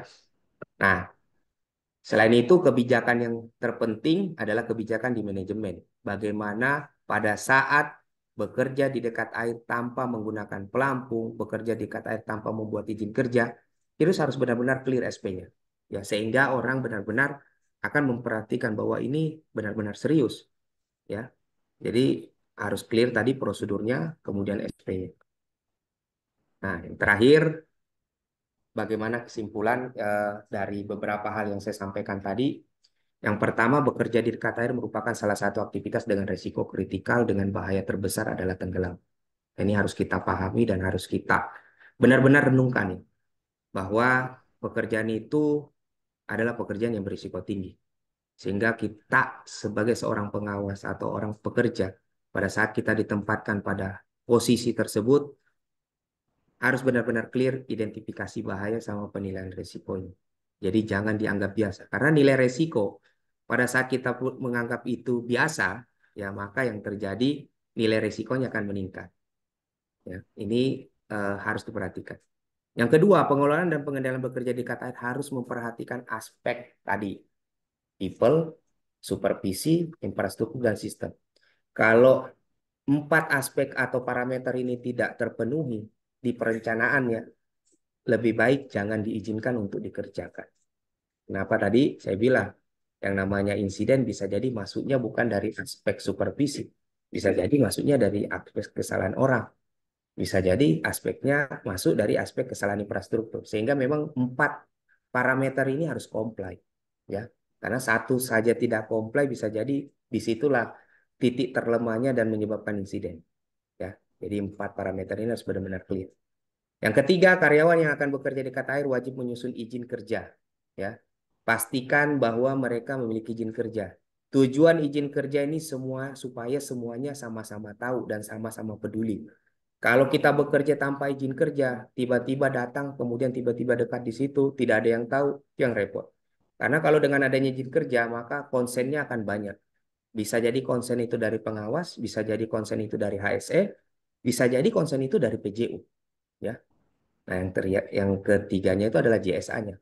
Ya, bahwa urutan pekerjaan harus clear. Yang keempat, kondisi-kondisi lokasi pekerjaan atau akses jalan, penggunaan peralatan, bekerja di dekat air wajib dilakukan analisa keselamatan dan dilakukan inspeksi. Ya.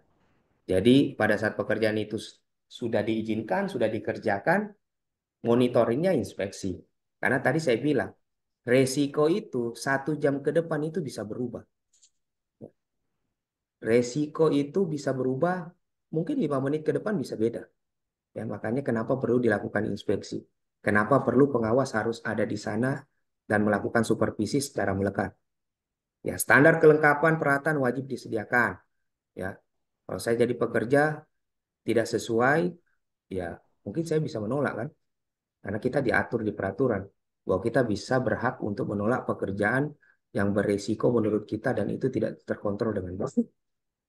Ya, prosedur pada saat keadaan emergensi adalah menolong dengan ringboy, melapor dan meminta bantuan. Ini benar clear. Yang terakhir, memahami emergensi, preparedness dalam aktivitas bekerja di KTR benar-benar clear. Ya. Nah, ini yang mungkin jadi catatan ke saya. Ada 5 hal. Ya. Sekali lagi saya sampaikan kepada rekan-rekan bahwa pekerjaan di dekat air adalah pekerjaan yang berisiko tinggi. Ya. Ini bukan bermain atau eh, bermain di air yang keruh ya. Kalau orang bilang tuh bermain di air keruh. Ini kita bukan bermain di air keruh, tapi kita bekerja dengan resiko yang cukup tinggi. Sehingga perlu diperhatikan posisi saya saat ini, saya bekerja, saya punya keluarga, saya punya anak. Jika terjadi apa-apa dengan saya, efeknya bukan di hari itu saja. Ya, mungkin perusahaan akan mengirimkan kita karangan.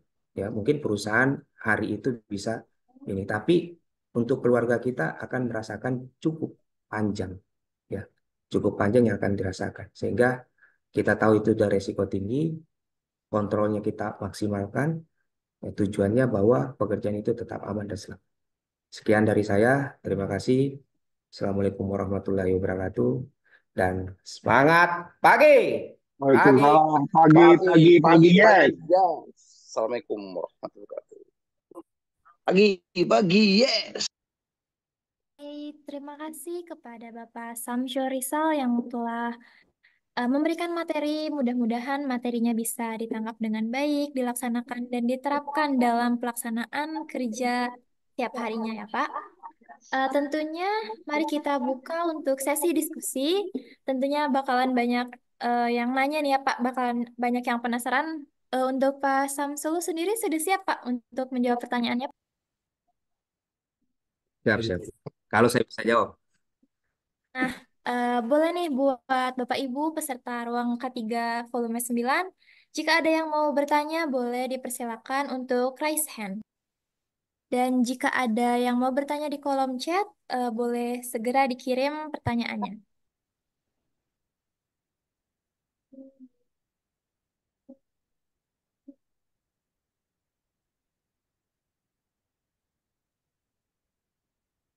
Alhamdulillah nggak ada yang nanya.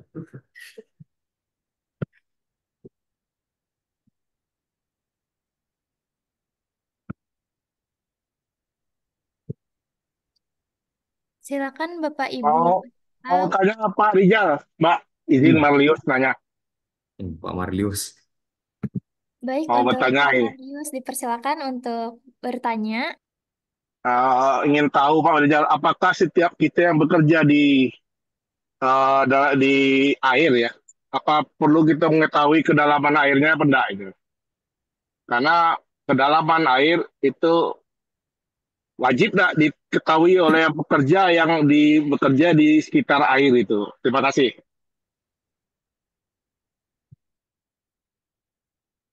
Ya Pak, silakan dijawab saja. Baik, terima kasih Pak Marlius.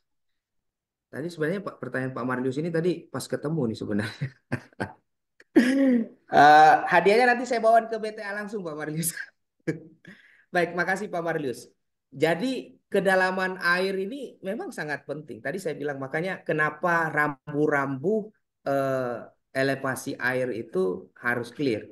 Ya tadi kedalaman air kan kalau kita anggap pekerjaan yang kritikal itu masuk pekerjaan di atas 1 meter. Yang kedua, informasi terkait dengan elevasi air yang ada di sana itu harus disampaikan di bibir SAM.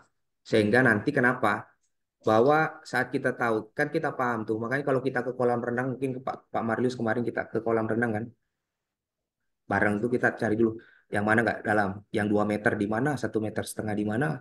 Nah, kalau anak-anak yang di situ berenang berarti jelas itu paling 30 cm kan. Jadi itu penting karena kita mengukur diri kita bahwa oh ternyata yang pertama saya ini agak gampang kram atau saya ini berenangnya agak susah ya. Kalau di sini dalam mungkin saya tidak akan eh, begitu eh, terlalu percaya diri untuk bekerja di sini. Nah, sehingga itu sangat penting. Pada saat kita tahu itu dalam, kita akan menilai resiko, kemudian kita akan menghitung kemampuan kita. Itu yang perlu ya. Makanya kenapa masing-masing perusahaan itu harus bisa menyediakan papan informasi elevasi air yang ada di sana.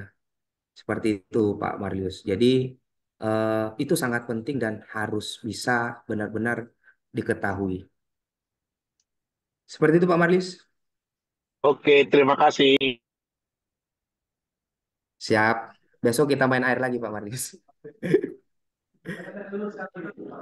Baik ya, terima kasih untuk Pak Marius telah melampirkan dan bertanya kepada Pak Rizal. Selanjutnya, yang mau bertanya dipersilakan untuk raise hand.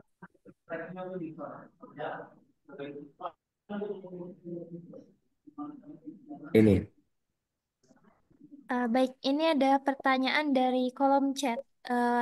Penanyanya ada Bapak Muhammad Yusrizal B, Agent SHE Angkatan 9, 11. Pertanyaannya, izin bertanya Pak, jika bekerja di area dekat SUM dengan SG tinggi atau material seperti lumpur, apakah masih efektif jika menggunakan APD pelampung atau ring buoy? Oke. Langsung saya jawab ya. Makasih Pak Muhammad Yusrisal dari Agani saya 11 ya. Bekerja di dekat SAM. Bekerja di dekat SAM dengan SG tinggi. Ya ini memang pertanyaannya cukup bagus ya. Jadi di SAM itu bisa jadi itu adalah air, bisa jadi itu sudah kemel ya karena SG-nya cukup tinggi ya.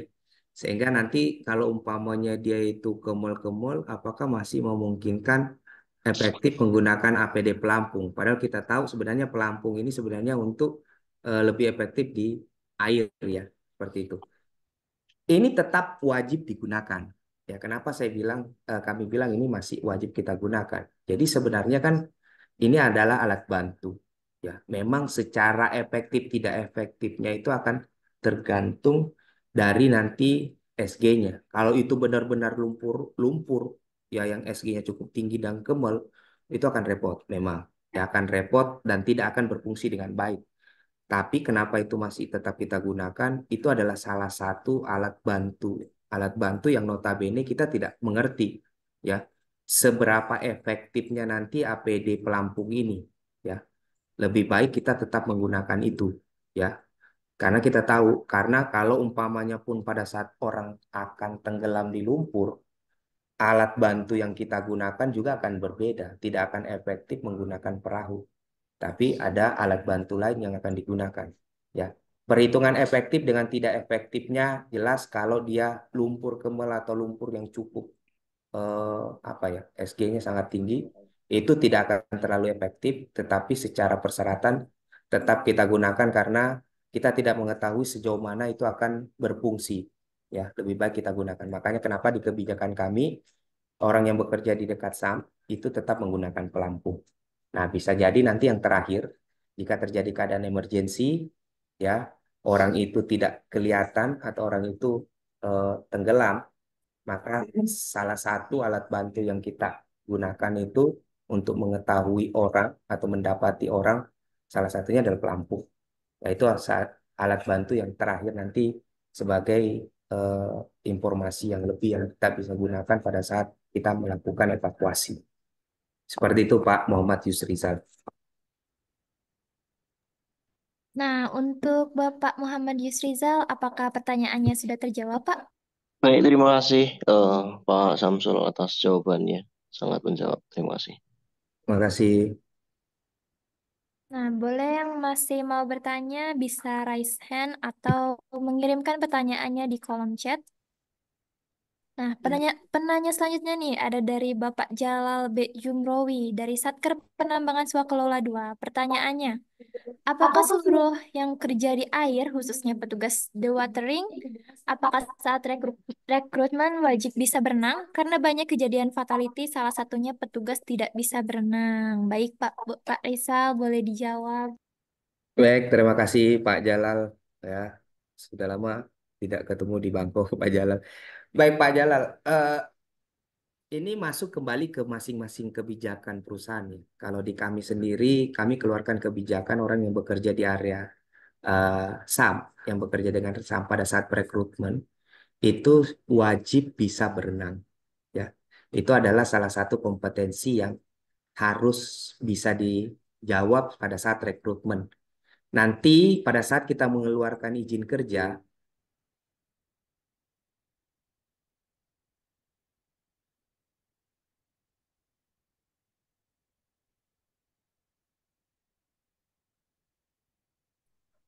baik, saya lanjutkan, saya pindah posisi. Baik, tadi saya sampaikan bahwa orang yang bekerja di area SAM pada saat kami melakukan rekrutmen, itu pada saat interview yang kami tanyakan pertama itu apakah Anda bisa berenang? Kalau dia bilang, ya saya bisa berenang. Nah itu secara administrasi sudah bisa lulus, tapi baru administrasi. Setelah itu nanti kami akan ada namanya tes ya. Jadi karena tadi saya bilang penetapan orang yang boleh bekerja di sana adalah orang yang mempunyai izin kerja. Pada saat authority akan kami keluarkan ada namanya tes pengambilan authority. Nah, tes pengambilan authority ini kita gunakan itu adalah tes berenang, kemudian tes menggunakan pelampung, kemudian tes pada saat melempar alat bantu ring buoy. Nah, banyak ada materi ajar yang akan kita teskan sesuai dengan itu. Kenapa itu sangat penting? Yang pertama itu adalah kita bisa mengurangi resiko dari orang yang tidak bisa berenang. Walaupun memang sebenarnya Pak orang nggak bisa berenang, kalau pakai pelampung kan seharusnya bisa. Ya, tidak ada perbedaan orang bisa berenang tidak berenang kalau dia pakai pelampung itu akan ada perbedaan. Nah ini tidak berlaku untuk pada saat untuk pekerjaan ini. Kita lebih memilih untuk mengurangi resiko dari orang-orang yang tidak bisa berenang, karena bisa jadi orang itu tidak bisa berenang, dia akan kaku pada saat berada di dekat air, sehingga rekrutmen wajib bisa berenang ini adalah hal yang wajib, ya. Dan tadi pada saat interview kalau dia mau bohong, bisa jadi pada saat kami akan mengeluarkan izin kerja atau authority, saat tes itu tidak bisa bohong lagi. Sehingga nanti akan itu adalah salah satu hal yang jadi kontrol di kami pada saat akan mengeluarkan authority. Seperti itu Pak Jalal. Jadi lebih baik orang yang akan dipekerjakan di area dewatering, terutama bekerja di dekat area adalah orang-orang yang bisa berenang. Ya, itu adalah salah satu kontrol administrasi yang harus kita lakukan. Tapi dikembalikan ke masing-masing perusahaan. Kalau secara best practice kami menggunakan hal itu, Pak Jalal. Terima kasih, Pak Jalal. Nah, itu adalah sebuah jawaban dari Pak kepada Pak Jalal. Apakah sudah terjawab, Pak? Siap, terima kasih Pak Samsul. Nah, ini merupakan hal yang bagus ya. Saya berharap syarat bisa berenang di dalam pekerjaan khususnya untuk di dewatering atau pompa mungkin menjadi role model lah itu ya bagi perusahaan-perusahaan lain yang khususnya mungkin di sini ada PPA, ada yang lain lah, mungkin juga PTBA juga. Saya kira ini sangat bagus sekali. Jadi jangan hanya sampai yang Pak Samsul tadi, jangan hanya pas di tes bisa berenang bisa, tetapi pas saat prakteknya nggak bisa. Makasih Pak Samsul, menjadi role modelnya kita semua lah Pak Samsul. Makasih masukannya. Siap, sama-sama Pak Jalal. Terima kasih pertanyaannya Pak Jalal. Jadi concern di kami. Boleh guys, teman-teman yang mau bertanya lagi bisa raise hand atau bertanya lewat kolom chat, boleh segera dikirimkan. Pertanyaan selanjutnya nih. Ada dari Bapak Adi Priawan, PT Bukit Asam Kreatif, PS, Penambangan Swakelola. Pertanyaannya Pak, di PT PAMA pernah ada nggak dilakukan uji teknis alat yang dapat digunakan efektif ketika air sudah sangat dikit sehingga lebih dominan lumpur Pak? Kalau ada tolong di-share dong Mas Rizal yang ganteng. Waduh, Pak Adi. Pak Adi ini sebenarnya dari PAMA juga sebenarnya. Nanyanya di PAMA, apa pernah ada nggak? Sebenarnya ini pertanyaan teknis yang sebenarnya Pak Adi Priawan ini lebih paham sebenarnya. Jadi tujuan Pak Adi kan ngetesnya, apalagi dibilang ganteng. Makasih Pak Adi. Baik Pak Adi, di PAMA pernah ada nggak dilakukan uji teknis alat yang dapat digunakan efektif ketika air sudah sangat dikit sehingga lebih dominan lumpur, Pak? Nah, ini saya sampaikan bahwa ini adalah memang pertanyaan teknis ya Pak Adi, bahwa kita mengetahui itu airnya berapa meter, kemudian lumpurnya berapa meter, sebenarnya lebih banyak kita menggunakan scanner saat ini. Jadi kita memanfaatkan alat scanner yang saat ini memang setiap hari itu kita tugaskan kepada tim engineering untuk melaporkan berapa elevasi air, yaitu elevasi airnya. Kemudian elevasi lumpur pernah kami lakukan sebenarnya di Adaro ya. Di Adaro itu pernah kami lakukan untuk mengetahui kedalaman lumpur itu tidak efektif menggunakan scanner. Jadi lebih efektif lagi menggunakan alat yang berbeda. Nah, cuman saat itu memang tidak efektif hasilnya ya karena kita menggunakan alat bantu semacam pihak ketiga pada saat itu Pak Adi. Tapi sampai saat ini kami juga belum bisa mendapatkan hasil yang cukup signifikan terkait dengan peralatan yang digunakan untuk mengetahui perbedaan berapa jumlah lumpur dan air yang lebih efektif. Saat ini masih menggunakan scanner ya untuk mengetahui elevasi. Nah, mungkin nanti Pak Adi Priawan juga bisa sharing mungkin kalau umpamanya di Bukit Asam Kreatif sudah memiliki alat khusus atau uji teknis khusus ya yang digunakan. Kalau dulu menggunakan perahu kecil kemudian menggunakan remote Pak Adi, cuma tidak efektif waktu itu yang kami gunakan di Adaro. Sampai saat ini masih belum. Oke, Mas Rizal. Sudah terjawab Pak? Belum terjawab sebenarnya karena memang belum ada. Ya kan Pama itu pioner lah ya. Ya, Anak-anak siap-siap. mudanya itu lebih dominan, banyak ide gitu kan. Ya saya nunggulah, namanya orang tua ya kan. Wah, makasih Pak Rizal Baik, informasinya. siap-siap, Pak Adi. Makasih Mbak. Makasih. Ya, Nanti mungkin nanti kalau ada kami akan coba sampaikan. ya siap siap siap. Oke, Izin terima kasih bertanya, kepada Pak Pak Adi. Boleh Rizal. Pak, silakan untuk bertanya. Pak Rizal, tadi disebutkan bahwa setidaknya harus 2 personil pekerja yang diberi izin yang bekerja di lokasi high risk. Dan juga harus memasang pelampung apabila melewati batas tanda yang diberikan. Nah, misalkan kami PTBA mau ke sana, mau melihat kegiatan sana atau melakukan inspeksi. Nah, prosedur apa yang perlu diberlakukan di sini apabila kita melakukan pengecekan ke sana? Kayak gitu, Pak Rizal. Baik, terima kasih Pak Ade. Yang jelas kalau Pak Ade yang mau ke sana kami nggak berani ngelarang karena Pak Ade pipinya kami. Itu satu. Baik, terkait dengan prosedur untuk orang yang akan masuk di luar dari PIC khusus ya, Pak Ade. Jadi bisa jadi memang orang penambangan akan punya kepentingan untuk masuk ke sana, apa yang harus diperhatikan. Nah, yang pertama itu adalah terkait dengan izin ya. Izin yang pertama kan orang yang akan bekerja di sana semua itu adalah orang yang sudah diberikan izin, itu satu Pak Ade. Untuk jika orang di luar daripada orang yang sudah diberikan izin maka wajib didampingi. Itu satu, Pak Ade. Pendampingan itu tujuannya itu adalah untuk memastikan orang yang bekerja di sana itu akan mengetahui siapa yang akan dibawa. Itu pengganti daripada authority tadi, Pak Ade. Satu. Karena kalau umpamanya tanpa authority itu salah. Kalau tim penambangan datang sendiri di sana untuk melakukan suatu aktivitas ya, melakukan suatu aktivitas dan harus berada melewati batas yang sudah ditentukan, maka harus ada izin authority. Tapi kalau tidak memiliki izin authority, maka harus didampingi, itu satu. Yang kedua, pelampung. Nah, memang kita pahami tidak semua mobil atau unit itu ada dilengkapi dengan pelampung.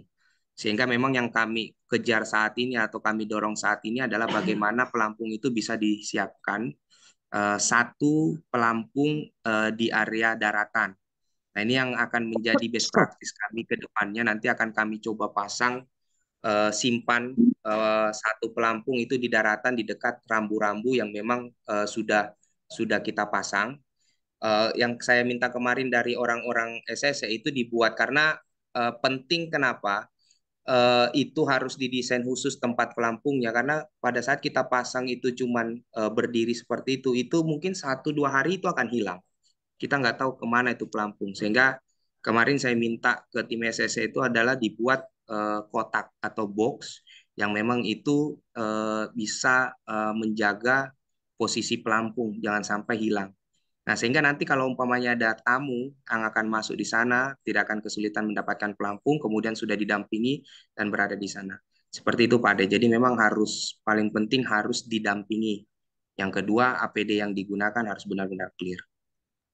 Seperti itu, Pak Ade. Pak Rizal. Siap, Pak Ade. Oke, terima kasih buat Bapak Ade yang sudah bertanya. Boleh untuk ditampilkan pertanyaan terakhir?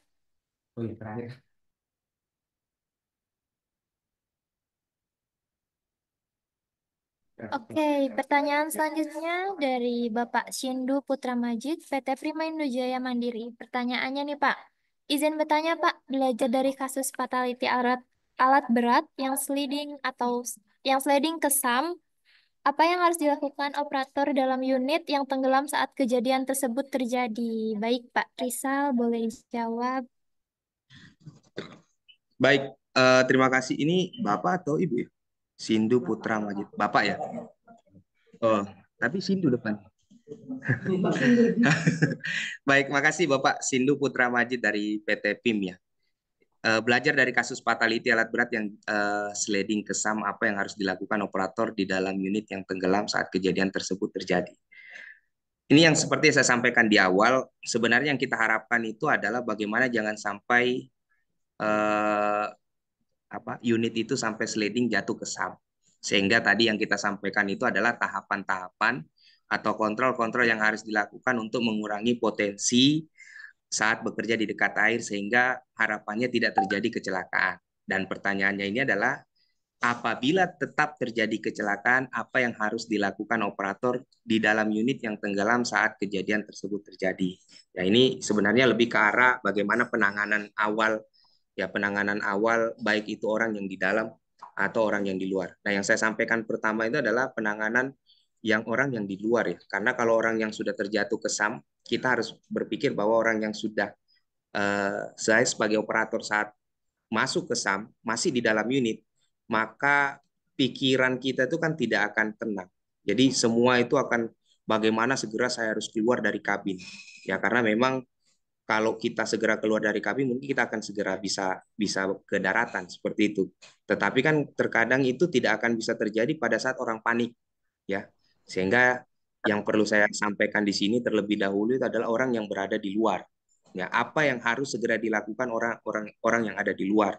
Orang yang ada di luar yang paling penting adalah bagaimana sistem emergensi penolongan pertama ya harus segera dilakukan. Ya, kalau memungkinkan, tapi perlu diperhatikan orang yang penolong ini harus dipastikan yang namanya DRABC atau DRCAB, ya danger. Jadi kalau umpamanya dia akan melakukan pertolongan di sana, apakah itu akan membuat fatal untuk dia atau tidak? Ya, tapi sebelum itu harus segera dilaporkan. Nah, bagaimana dengan operator yang ada di dalam? Yang paling penting adalah kita kembali kepada teori jika terjadi keadaan emergensi. Saat kita berada di posisi yang emergensi, yang pertama jangan panik. Ya, itu clear. Jangan panik karena kalau panik, maka yang terjadi adalah kita mungkin bisa melakukan hal yang memang seharusnya tidak boleh dilakukan, itu akan kita lakukan. Yang kedua, segera mungkin untuk keluar. Ya. Kalau memungkinkan untuk kita bisa keluar. Karena kita harus segera. Yang ketiga, makanya kenapa PC-PC yang berada di dekat bekerja di area air itu kita harus lengkapi yang namanya alat pemecah kaca. Ya. Makanya kami pada saat akan asesmen unit pada saat itu akan bekerja di area bekerja dekat air, satu tambahan tools khusus yang harus digunakan itu ada alat pemecah kaca. Harus ada di dalam kabin unit. Ya, itu harus ada di dalam kabin unit. Karena pada saat terjadi emergensi, kita tidak bisa membuka pintu unit. Yang harus segera dilakukan adalah memecah kaca. Ya, kalau memecah kaca kita tidak siapkan alat pemecah kaca di dalam unit, maka itu akan sulit. Ya, karena kalau pada saat unit itu tenggelam, air itu kan masuknya akan tidak langsung masuk karena posisi pintu semua tertutup, kemudian posisi kaca tertutup. Mungkin akan masuknya sedikit demi sedikit sehingga kemungkinan kecepatan kita untuk memecahkan kaca itu harus cepat. Nah, kalau tidak ada itu maka akan sulit. Makanya perlu diperhatikan ke teman-teman di kontraktor saat ada PC yang bekerja dekat air, siapkanlah alat pemecah kaca. Dan itu dijadikan satu asesmen tambahan yang wajib dilakukan. Jadi dipecahkan kaca, pintu tadi tidak bisa dibuka, kita pecahkan kaca, keluar lewat jendela. Karena yang paling pertama segera mungkin keluar dari unit. Cara keluar cuma ada dua, lewat pintu atau lewat jendela. Kalau pintu tidak bisa terbuka, maka kita maksimalkan menggunakan lewat jendela. Seperti itu Bapak Sindu Putra Majid. Ya, itu tadi saya belum sampaikan ya terkait dengan alat pemecah kaca yang wajib tambahan yang kita gunakan. Oke, itu adalah jawaban dari Bapak Rizal. Bagaimana Pak Shindu? Apakah sudah terjawab pertanyaannya? Oh, sudah. Baik, terima kasih. Alhamdulillah. Nah, terima kasih untuk para peserta yang sudah bertanya, yang sudah aktif dalam berdiskusi. Nah, untuk selanjutnya nih, kegiatan yang paling ditunggu-tunggu, kita akan berada di sesi games, kuis-kuis yang menarik, dan juga hadiah yang menarik.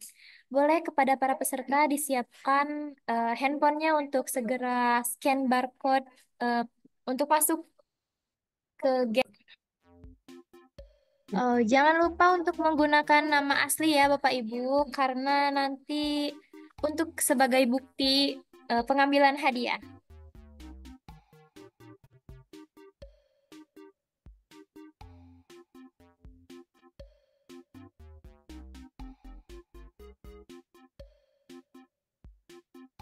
Boleh untuk segera scan barcode atau memasukkan PIN game yang tertera di layar.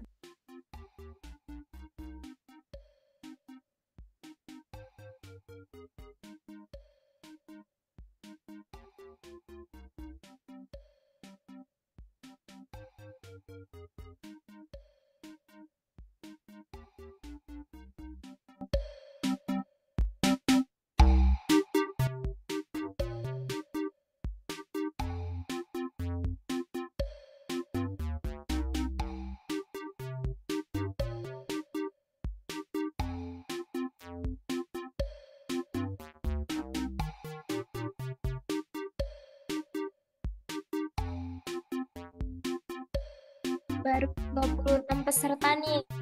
Boleh untuk Bapak Ibu segera memasuki link Kahoot-nya, masukkan PIN gamenya atau bisa scan barcode yang ada di layar.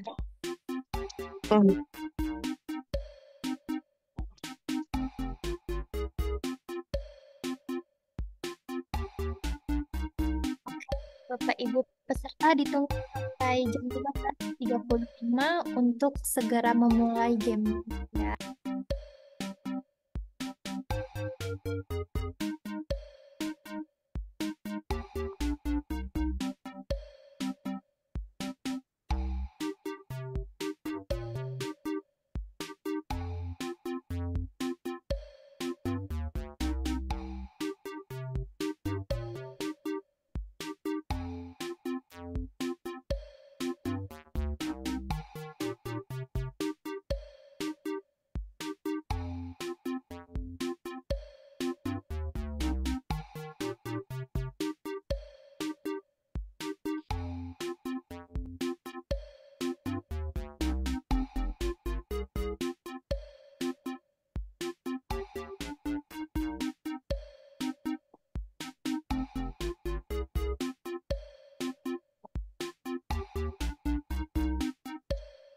Dihimbau kembali kepada peserta untuk menggunakan nama asli agar saat pengambilan hadiah bisa menekan buktinya ya.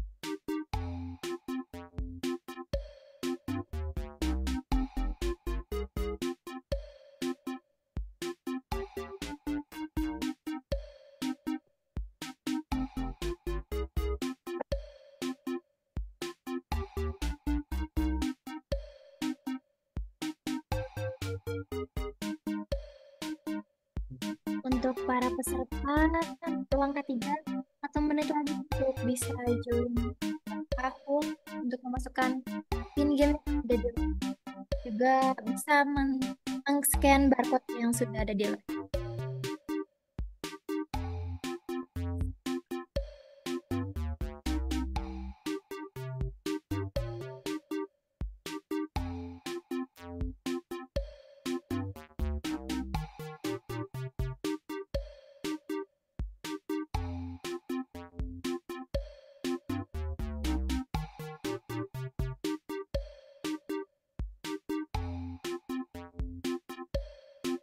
Baik, kita mulai gamenya.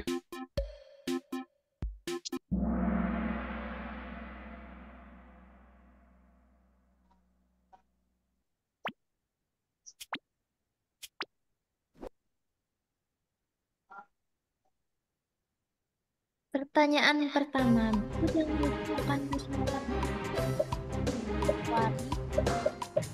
membaca dari buku jadi dekat air dan mendengarkan oleh satu orang.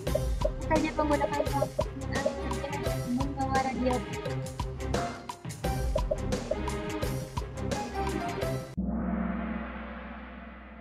Dari 39 orang ya yang menjawab benar. Berarti rata-rata sudah paham ya peserta ruang K3 volume 9 ini. Baik, pertanyaan selanjutnya.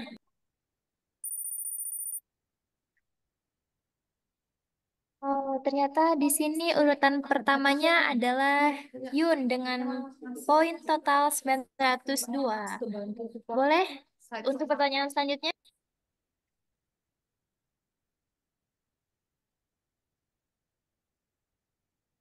Aspek infrastruktur yang harus tersedia ketika bekerja di dekat air adalah bukan jawab pertanyaannya.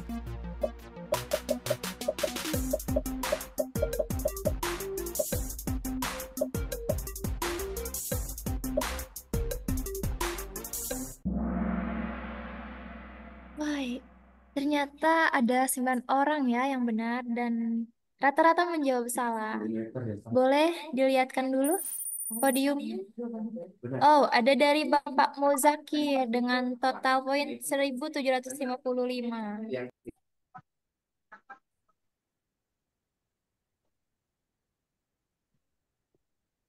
Pertanyaan selanjutnya, perlengkapan keselamatan yang harus tersedia ketika bekerja di dekat pompa, kecuali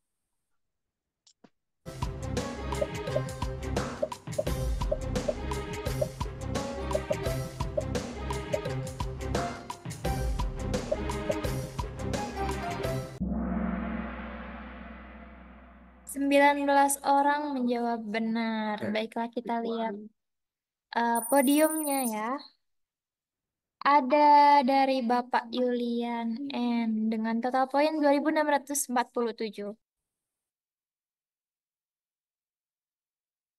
Boleh berikutnya. Pekerja yang berat badannya 59 kilogram. SML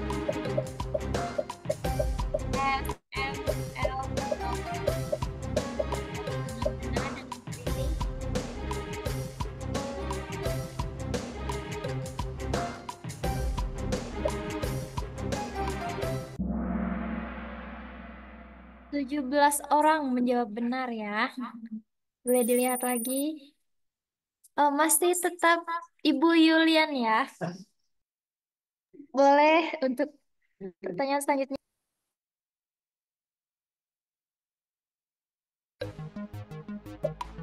Pengendalian resiko dari aspek administratif kegiatan bekerja di dekat air.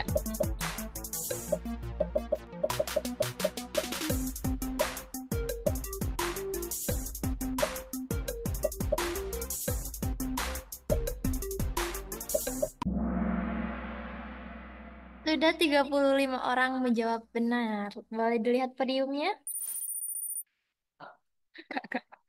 Tetap Kak Yulian ya, 4.580 poin. Boleh yang lainnya untuk segera menyusul. Resiko yang mungkin terjadi ketika bekerja di dekat air, kecuali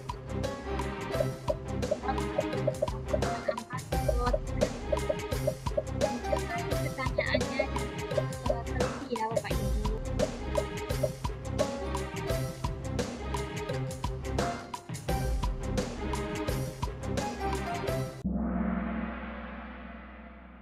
Tiga puluh 39 orang menjawab benar. Kita lihat podiumnya. Oh, tetap Kak Yulian ya. 6 jawaban benar berturut-turut. Oke, berikutnya.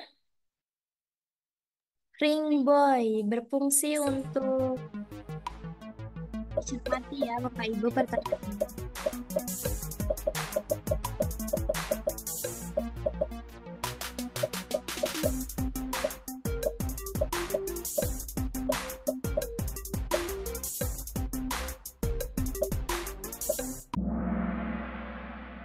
Tiga 38 orang menjawab benar ya. Kita lihat podiumnya.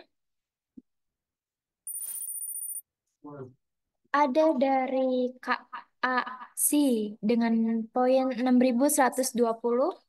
Berikutnya.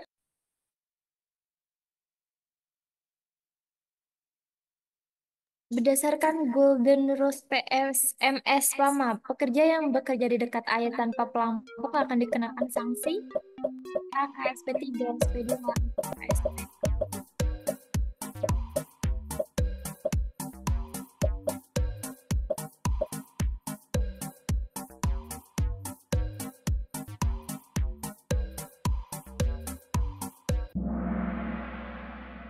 Tiga puluh tiga orang menjawab benar. Kita lihat ya podiumnya. Oh, kembali lagi kepada Kak Yulian dengan total poin 6.973. Sangat kompetitif sekali ya ini.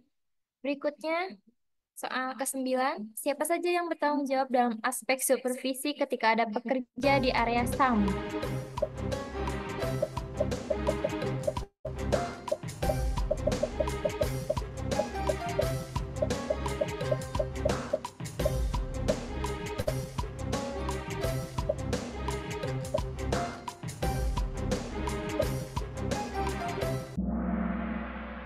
35 orang menjawab benar. Waduh, ini sudah pada ngerti ya.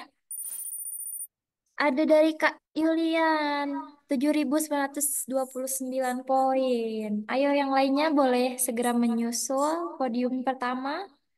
Soal ke-10, penyediaan akses tangga ketika bekerja di dekat air merupakan pengendalian hierarki.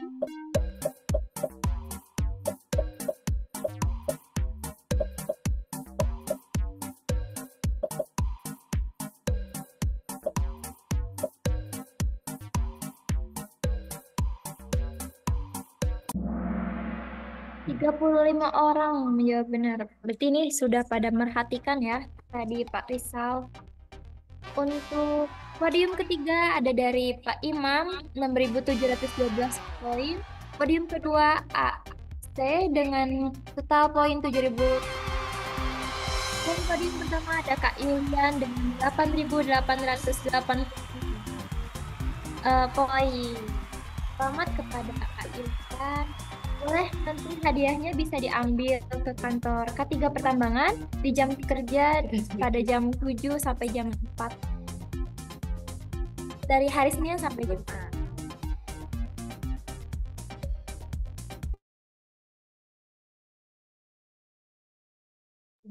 Oke, dengan berakhirnya sesi games ini, berakhir pula sesi acara kita di ruang K3 volume 9 mengenai aktivitas resiko tinggi bekerja di dekat atau di atas air.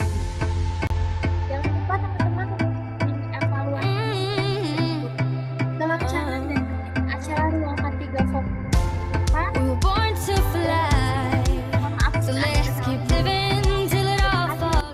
Bapak Samsul Rizal yang telah menyampaikan materi, semoga materinya dapat diterapkan untuk para pekerja dengan kehati-hatian yang tadi sudah Bapak sebutkan ya.